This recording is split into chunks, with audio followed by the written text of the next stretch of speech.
શ્રી ગણેશાય નમઃ. મિત્રો, આપ જોઈ રહ્યા છો યુટ્યુબ આપણી ચેનલ આવો સત્સંગમાં આપ સૌનું સ્વાગત છે.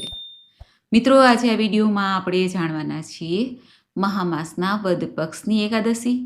જીવનમાં વિજય આપનારી શ્રી રામજીએ સ્વયં આ એકાદશીનું વ્રત કરીને વિજય પ્રાપ્ત કરેલો હતો લંકાપતિ રાવણની સામે. તે એકાદશી વિજયા એકાદશીના મુહૂર્ત વિશે, પૂજન વિધિ તથા પારણ ક્યારે કરવું, આ એકાદશીનું શું મહત્વ છે તે પણ જાણીશું. જો આપને આ વિડીયો પસંદ આવે તો લાઈક કરજો, શેર કરજો. આપ આ ચેનલ પહેલી વખત જોઈ રહ્યા છો તો સબસ્ક્રાઈબ કરી લેજો, જેથી આવનારના વિડીયોની માહિતી આપ સુધી તુરંત પહોંચી શકે. ધન્યવાદ. મંગલમ ભગવાન વિષ્ણુ મંગલમ ગરુડધ્વજ મંગલમ પુંડરીકાક્ષ મંગલાય તનોહરી. બોલો મંગલ મૂર્તિ ભગવાન લક્ષ્મીપતિ નારાયણની જય.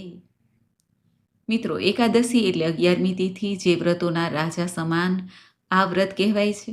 એકાદશી સ્વયં ભગવાન શ્રી નારાયણનું જ એક અંગ સ્વરૂપ છે, જે દેવીના રૂપમાં પ્રગટ થયા હોવાથી આપણે તેને એકાદશી માતા કહીએ છીએ. આ એકાદશીનું વ્રત ઘણું ફળ આપનારું છે. જીવનમાં 4 પદાર્થની પ્રાપ્તિ કરાવનાર છે: ધર્મ, અર્થ, કામ અને મોક્ષ. એકાદશીનું વ્રત ભગવાન શ્રી હરિને પ્રિય છે. જો પ્રભુને પ્રસન્ન કરવા હોય તો આ દિવસે ભક્તો વ્રત ઉપવાસ કરે છે, પ્રભુના મંત્ર જાપ કરે છે, દાન પુણ્ય કરે છે તથા પ્રભુની ભક્તિ કરીને પ્રભુની નજીક રહે છે, જેને આપણે ઉપવાસ કહીએ છીએ. ઉપવાસ અર્થાત ભૂખ્યા ન રહેવું, પરંતુ વધુ હૃદયથી પ્રભુની નજીક રહેવું, તેને ઉપવાસ કહેવાય છે. આ એકાદશીના વ્રતમાં ખાસ કરીને ભગવાન શ્રી નારાયણની પૂજા ઉપાસના થાય છે. પ્રભુને પ્રિય આ એકાદશીનું વ્રત હોય. ભગવાન શ્રી રામચંદ્રજીએ પણ આ એકાદશીનું વ્રત કરીને લંકાપતિ રાવણની સામે યુદ્ધમાં વિજયની પ્રાપ્તિ કરી હતી. તે આ એકાદશી છે. સૌપ્રથમ જાણી લઈએ એકાદશીના મુહૂર્ત વિશે. તિથિ ક્યારે આરંભ થાય છે અને પારણ ક્યારે કરવાનું છે. આ વિજયા એકાદશી તિથિ પ્રારંભ થાય છે તારીખ 12 ફેબ્રુઆરી 2026 બપોરના લગભગ 12:22. જ્યાં તિથિ પૂર્ણ થાય છે 13 ફેબ્રુઆરી 2026 બપોરના લગભગ 2:25. ઉદયા તિથિ અનુસાર હંમેશા એકાદશીનું વ્રત કરવું તે શુભ મનાય છે. માટે એકાદશીનું વ્રત તારીખ 13 ફેબ્રુઆરી 2026 અને શુક્રવાર આવે છે ત્યારે કરવાનું રહેશે. એકાદશીના વ્રતનો જે ભક્તો સંકલ્પ કરે છે તેને પારણ કરવાનું હોય છે. પારણ અર્થાત વ્રતની સમાપ્તિ.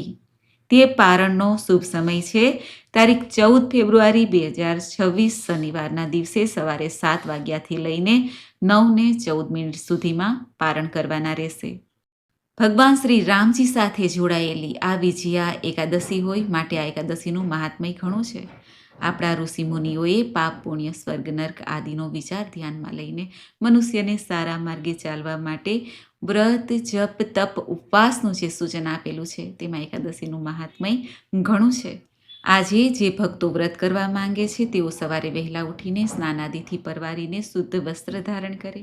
ભગવાન નારાયણના કોઈ પણ સ્વરૂપનું ધૂપ, દીપ, નૈવેદ્ય, તુલસીદલ આદિથી પૂજન થાય છે અને પ્રભુને દક્ષિણા સમર્પિત થાય છે. જે દક્ષિણાનો આપણે બીજા દિવસે પારણ કરીએ ત્યારે દાન પુણ્ય થાય છે.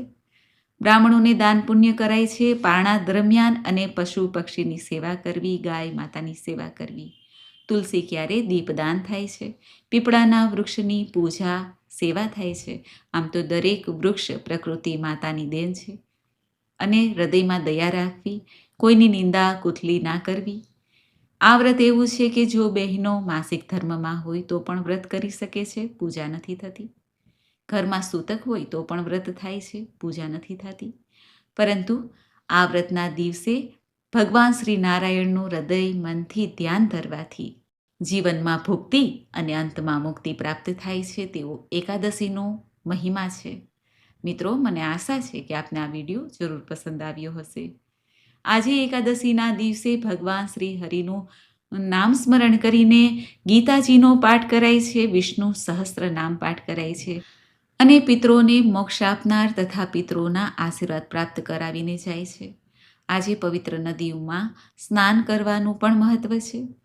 આપણે સ્નાન ન કરી શકીએ તો સ્મરણ કરીએ સ્નાન કરતી વખતે. આજે ઘરમાં કુંભ સ્થાપન એટલે કે ઘટ સ્થાપન પણ થાય છે, અને બીજા દિવસે પારણ થઈ જાય પછી તે ઘટનું ઉત્થાપન થઈ જાય છે.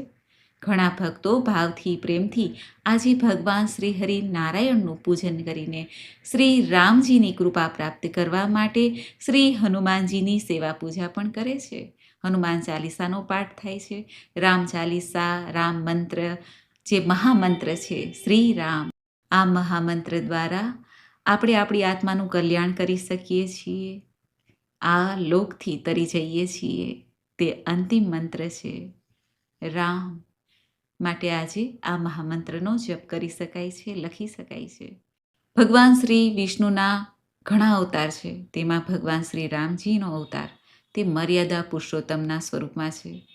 આજે ભગવાન શ્રી રામચંદ્રજીની ઉપાસના કરીને શ્રી રામજીનો આ મહામંત્ર છે તેને જપી શકાય છે, જે વિષ્ણુ સહસ્ત્ર નામ પાઠ બરાબર મંત્ર કહેવાય છે. તે મંત્ર છે ઓમ રામ રામ રામેતિ રમે રામે મનોરમે સહસ્ત્ર નામ તત્તુલ્યમ રામ નામ વરાનને.